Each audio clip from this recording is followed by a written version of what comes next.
lanjutkan materi. Kalau yang minggu lalu kita bicara tentang alinyemen horizontal, ya, yang itu akan menjadi tugas UAS kalian. Yang selanjutnya adalah alinyemen vertikal. Kalau kita mau masalah alinyemen horizontal itu mau masalah tikungan, kalau vertikal itu tanjakan dan turunan. Jadi kalau kita mau merencanakan alinyemen vertikal itu, jadi jangan dibayangkan hanya untuk perencanaan jalan saja. Kalau vertikal itu biasanya juga dipakai untuk perencanaan basement. Ya. Jadi untuk perencanaan basement itu juga harus memperhatikan alinyemen vertikal. Landai minimum. Ya. Ini biasanya berdasarkan kepentingan lalu lintas, ada landai ideal, ini 0%, ya. Jadi artinya dia datar. Kemudian berdasarkan kepentingan drainase, kalau kita ngomong kepentingan drainase, jalan itu harus berlandai, ya, harus ada kemiringan. Nah, landainya itu 0,15%, jalan di atas tanah timbunan dengan medan datar dengan menggunakan kerb. Ada yang belum tahu apa itu kerb? Kerb jalan? Kerb jalan itu atau kanstin? Kanstin juga nggak tahu. Adalah di kanan kiri jalan sebelum kita mau ke trotoar. Pembatas. Itu yang disebut dengan kerb. Nah, di sini ada kelandaian maksimum, kemudian kelandaian mutlak. Ini sumbernya semua adalah dari perencanaan geometri jalan luar kota. Kemudian panjang kritis suatu kelandaian. Jadi batas kritisnya ini kembali lagi sama seperti di perencanaan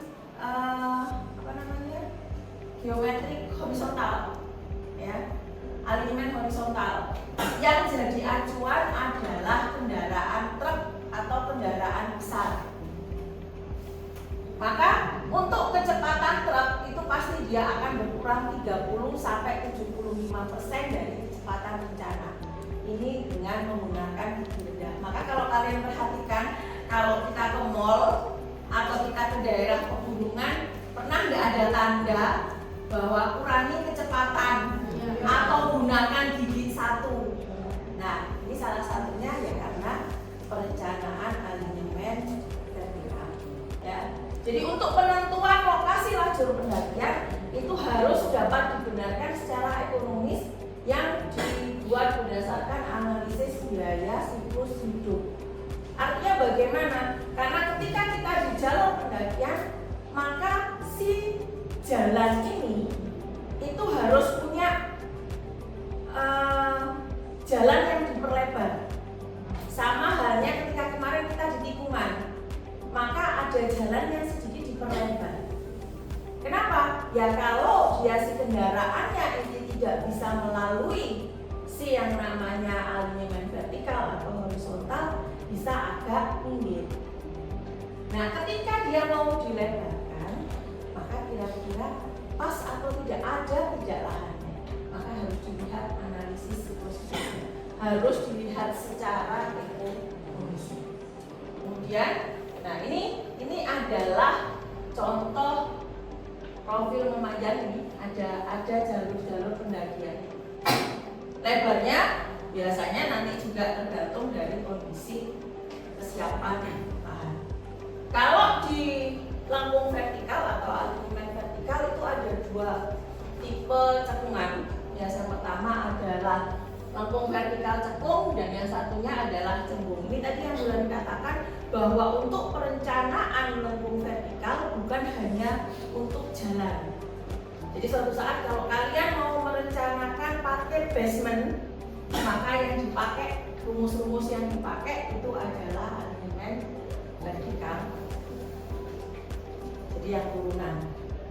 Jadi bagaimana nanti jarak pandang, jadi menentukan ini, ya. Jadi kalau ada mobil itu mau turun berapa rong, tahu ya rong ya?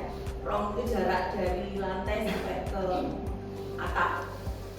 Kemudian ini untuk lengkung vertikal yang cembung, yang harus diperhatikan adalah ya ini kemarin kan ketika Bu Dani sudah cerita tentang jarak pandang, maka jarak pandang pandang henti yang dipakai harus jarak pandang henti, jarak pandang minyak itu hal wajib diperhatikan dalam perencanaan geometri. Jadi rumus-rumusnya di sini Bu Rani sudah berikan. Nanti kalau kalian mau ingin lebih bagaimana merencanakannya ini, kita bisa diskusi. Ya. Saya kan kalau selama kalian masih statusnya mahasiswa, boleh WA Bu Rani 25 jam. Nah ini yang tadi Bu Rani katakan koordinasi alinemen. Ya. Yang namanya alinemen horizontal dan alinemen vertikal itu usahakan tidak ikutin pakem ini. Ya. Ada 8 pakem koordinasi, jadi ada kondisi 1 sampai 8. Yang kondisi 1 itu alinemen horizontal dan vertikal terletak pada satu fase. Maka ini yang disebut dengan koordinasi lengkung yang ideal. Bentuknya bagaimana nanti di masing-masing ada. Kemudian tikungan horizontal. Ini tikungan horizontal dan vertikal tidak terletak pada satu fase. Ini biasanya pengemudi akan merasa sukar memperkirakan bentuk jalan selanjutnya, dan bentuk jalan biasanya terkesan patah. Jadi yang paling bagus adalah yang nomor 1 ya. 2, 3, 4, 5, 6, 7, 8. Ini adalah hal-hal rambu yang harus kalian ikuti dalam perencanaan alinemen horizontal dan vertikal. Bentuknya seperti apa, Bu? Bentuknya adalah seperti ini. Jadi kalau ini yang atas ini adalah alinemen horizontal. Yang bawah ini adalah alinemen vertikal. Di alinemen vertikal ini sebenarnya kita sudah akan dapatkan di ukur tanah, guys. Di mana kita bisa menentukan galian dan timbunan. Dilihat dari elevasi. Ya. Kalau kemarin kalian sudah menggambar kontur, akan ketahuan kan? Berarti jarak setiap kontur itu berapa? Maka akan ketahuan gambarnya akan seperti ini. Ya. Jadi kondisi 1 ini adalah kondisi yang sangat ideal. Ini tikungannya tanpa alami, pengemudi dapat memperkirakan bentuk alinemen berikutnya selanjutnya seperti apa. Nah, alinemen vertikal ini goalnya kemana? Adalah pekerjaan galian dan timbunan. Harus diperhatikan baik-baik, guys. Jadi kalau kita mau ada pekerjaan timbunan, kalau di pekerjaan jalan itu hal yang gampang. Enak, kita mendatangkan material dari luar ke dalam proyek kita. Saat ini yang jadi masalah penting, ya, masalah yang urgent adalah pekerjaan galian. Ya, kalau timbunan dia gampang, ada mendatangkan material dari luar ke dalam. Kalau galian itu setelah kalian menggali, yang jadi masalah galian ini mau dikemanakan. Kalau volumenya sedikit mah gampang, taruh kanan kiri bisa. Kalau banyak,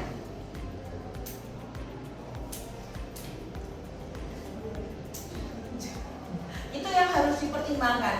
Maka dalam menentukan volume galian dan timbunan itu sebisa mungkin terjadi bareng budget atau sama. Yang digali itu nanti bisa ditimbulkan.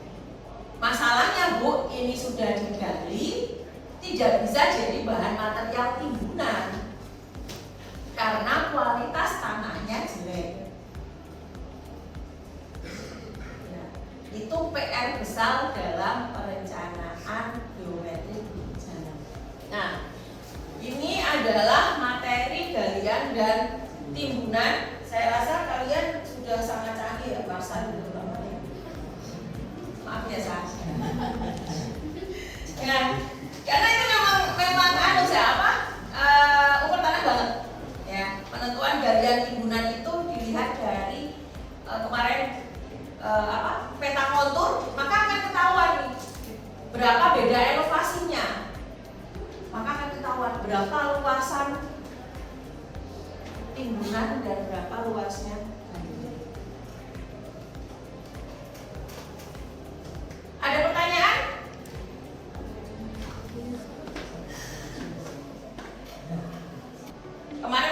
sudah katakan bahwa kalau kita mau ngomong masalah lalu lintas, bagaimana ukurnya? Yang diukur adalah DS, berdasarkan DS, derajat kejenuhan. Itu jalan macet atau tidak. Kalau kita mau ke perkerasan, kita lihat kinerja perkerasan. Perkerasannya rusak atau tidak, lubang atau tidak. Ya. Nah, kalau di geometri itu adalah uji laik fungsi jalan. Jadi bahasanya memang laik ya. Laik itu adalah layak ya kita. Nah, itu semuanya ada permennya. Ya. Sudah ada Permen PU nomor 4 tahun 2023 tentang pedoman uji layak fungsi jalan. Ini dapatnya dari mana? Dapatnya dari isu strategis keselamatan lalu lintas dan angkutan jalan yang kemarin sudah ditunjukkan. Kita sudah menunjukkan kan kecelakaan itu dari KNKT mengatakan bahwa ternyata kecelakaan itu bukan hanya disebabkan hanya oleh si sopir, bukan hanya si kendaraan, tapi jalan juga berkontribusi terjadinya kecelakaan. Dari peraturan menteri ini muncullah pedoman tentang petunjuk teknis uji layak fungsi jalan dengan pemeringkatan bintang. Jadi uji layak jalan ini dengan peraturannya, kemudian bagaimana membuat pemeringkatan bintang ini diatur di dalam pedoman nomor 6 tahun 2024 tentang petunjuk teknis layak fungsi jalan dengan pemeringkatan bintang. Di sini ada metodologi, ketentuan umum, ketentuan teknis dan aturan. Apa sih bedanya sarana sama prasarana? Kalau sarana itu adalah kendaraannya, kalau prasarana ini adalah jalannya, termasuk di dalamnya adalah rambu dan makan. Nih, kurang lebih 28%. Kita lihat bahwa ada namanya isu strategis keselamatan RLAJ. Ya. Yang kemarin bulan ini sudah sempat singgung. Ada namanya komite yang namanya KNKT. Yang ngurusin masalah keselamatan ya, kecelakaan. Bahwa dia menyebutkan faktor penyebab kecelakaan isunya itu faktor sarana itu adalah 8%. Sarana ini apa? Kendaraannya. Faktor paling besar adalah manusia. Ya. Dan faktor prasarana dari lingkungan ini ada menyumbang 28%. Artinya apa? Artinya ada kalanya si faktor prasarana dari lingkungan ini. Jadi manusia itu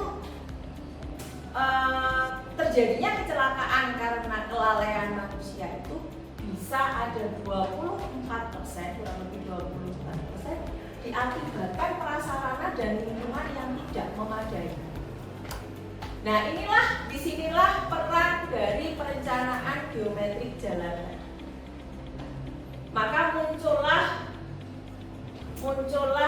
bagaimana kita menguji, ya, bagaimana kita menilai bahwa geometrik kita itu sudah aman atau belum. Ya, kalau di lalu lintas, berarti sudah bilang kita tahu ini macet atau tidak pakai DS. Kalau di perkerasan nanti kita akan tahu ini jalan ini rusak atau tidak. Itu ada namanya kinerja perkerasan. Ya, akan ada metode yang kita pakai. Nah, geometri kita ini benar atau tidak, perlu dipasang rambu atau tidak, perlu diberi marka atau tidak, diujilah dengan yang namanya ULFJ, uji layak fungsi jalan. Nah, ini adalah dinamika kebijakan dari pembangunan. Jadi keselamatan pengguna jalan. Ya. Ini ada yang namanya mitigasi penyakit. Kemudian akan ada audit dan uji layak fungsi. Kemudian bagaimana konsep pengembangannya? Nah, inilah kenapa sih di transportasi itu selalu masalah itu tidak bisa diselesaikan hanya sendiri. Kalau kita bangun gedung, ya sudah antara si owner, kontraktor, konsultan selesai. Ya. Tapi kalau kita di transportasi transportasi itu banyak pilar yang harus dilibatkan. Jadi kalau nanti saudara benar-benar di sini ya, mau merencanakan geometri jalan, ketika jalan ini mau dibuka guys, jalan ini mau dibangun, maka saudara harus mendatangkan dari Kementerian Perhubungan, Kepolisian, dan Kesehatan. Maka itu yang dari Lamongan ada enggak?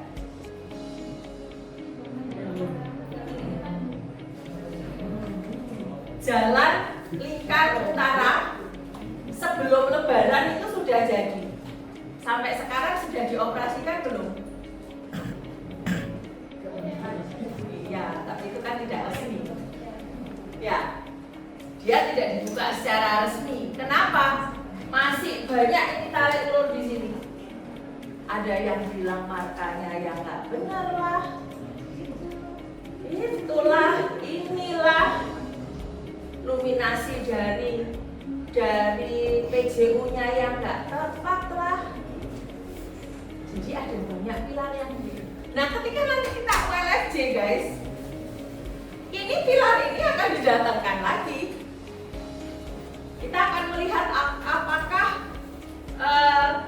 perencanaan kita ini benar atau tidak.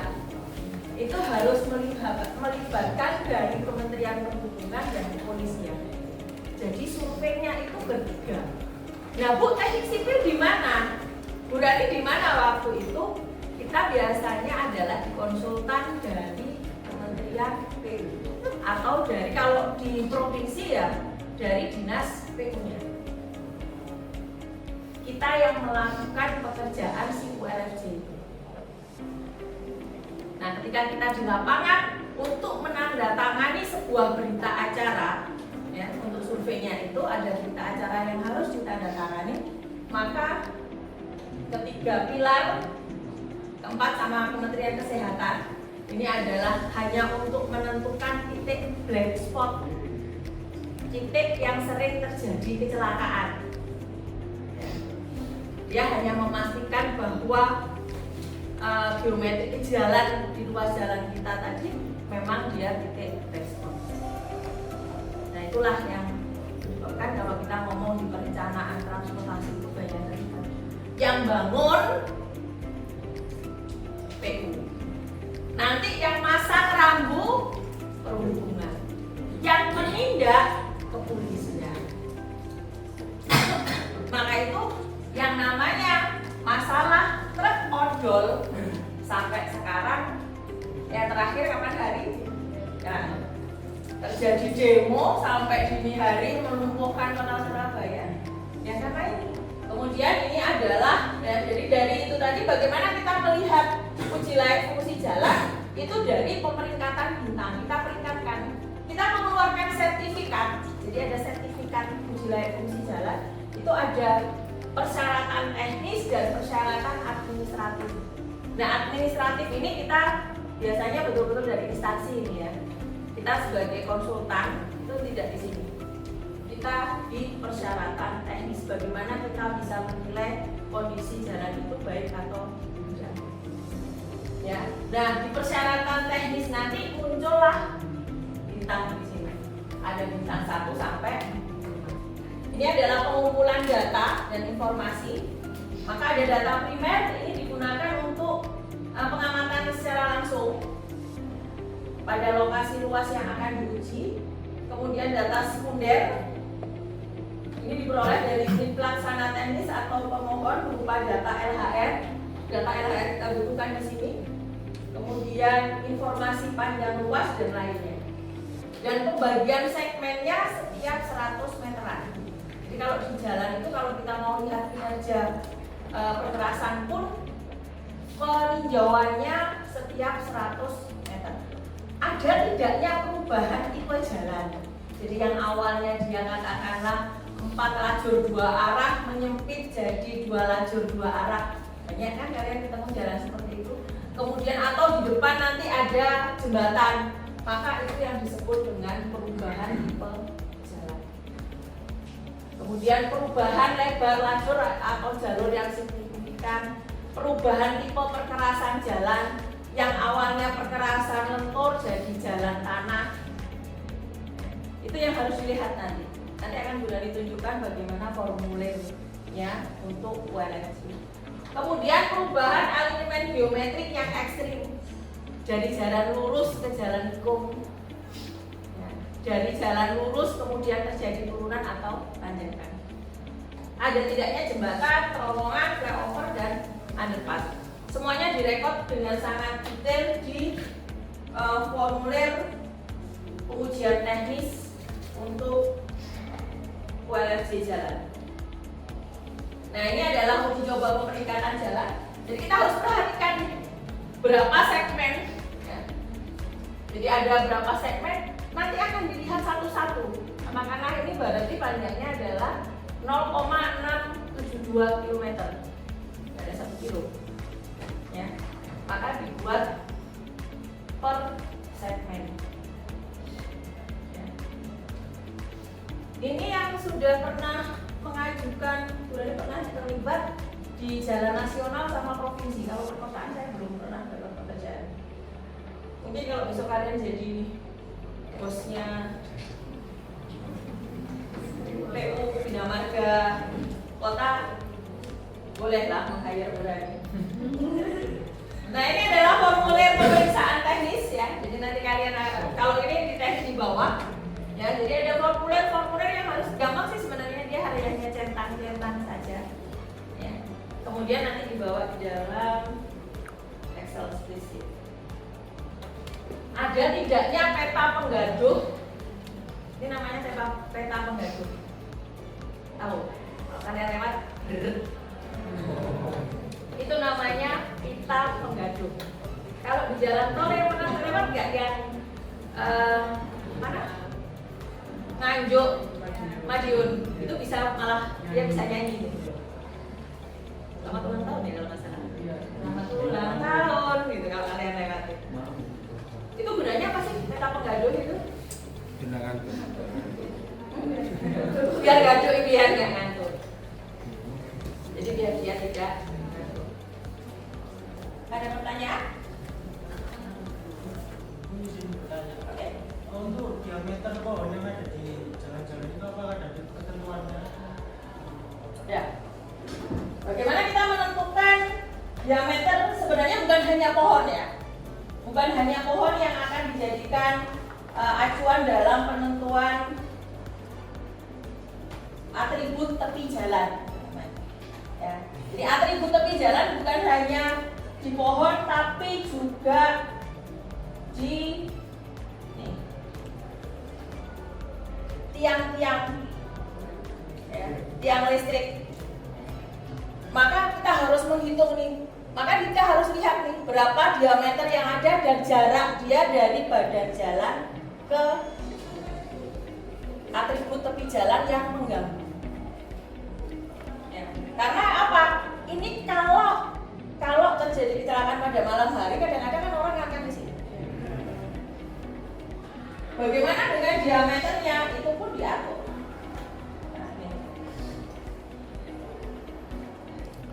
Pohon dengan diameter lebih besar dari 10 cm. Jaraknya dia berapa? Ya. Kemudian ini tiang rambu, ini kode 12, tiang rambu dan tiang lampu atau patokan kaku. Terutama yang kaku-kaku ini sangat bahaya ya kalau terjadi kecelakaan. Terus kemudian yang kode 16, objek kaku dengan ketinggian lebih besar dari 25 cm. Walaupun dia perdu, tapi kan ketinggiannya. Oke, ada pertanyaan lagi? Apakah hubungan tata guna lahan dengan hambatan samping? Oke, tata guna lahan. Nah, ini tata guna lahan. Tata guna lahan ini guys, itu sangat harus diperhatikan dalam survei ULFG. Maka kemarin kan Bu Rani sudah sempat sampaikan bahwa kenapa sih jalan baru itu kondisi kanan kirinya masih kosong. Selain harganya masih murah, ketika kita mau mengatur rambu-rambu yang ada di kanan kirinya itu lebih mudah. Jadi kalau tahu nih, ini yang kode 1, area tidak terbangun, kanan kirinya tidak ada bangunan. biasanya kalau kondisi seperti ini merangsang yang namanya pengemudi untuk mengambil kecepatan. Kemudian yang kode 2, dia lahan perkebunan. Kemudian yang kode 3, dia pemukiman. Maka di sini biasanya kecepatan itu akan berkurang. Maka tata guna lahan dengan, kalau di lalu lintas ini adalah hambatan samping. Kalau hambatan sampingnya tinggi, Bu, maka kecepatan rencana ya tidak akan bisa tercapai. Oke.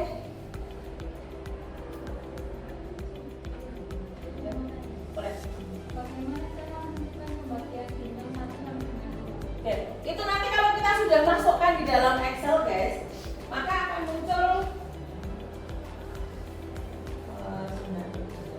Nah, ini kan kita rekap nih ya. Maka ini tadi yang udah dikatakan, Bu Rani sudah sharing. Kalian boleh unduh spreadsheet ini. Ketika kalian cetak, kalian masukkan, dia akan otomatis formulir itu akan muncul ini bintangnya. Akan muncul langsung bintangnya. Bintang 1 sampai 5. Jadi kalau untuk jalan ya, jalan itu minimal bintangnya adalah bintang 4.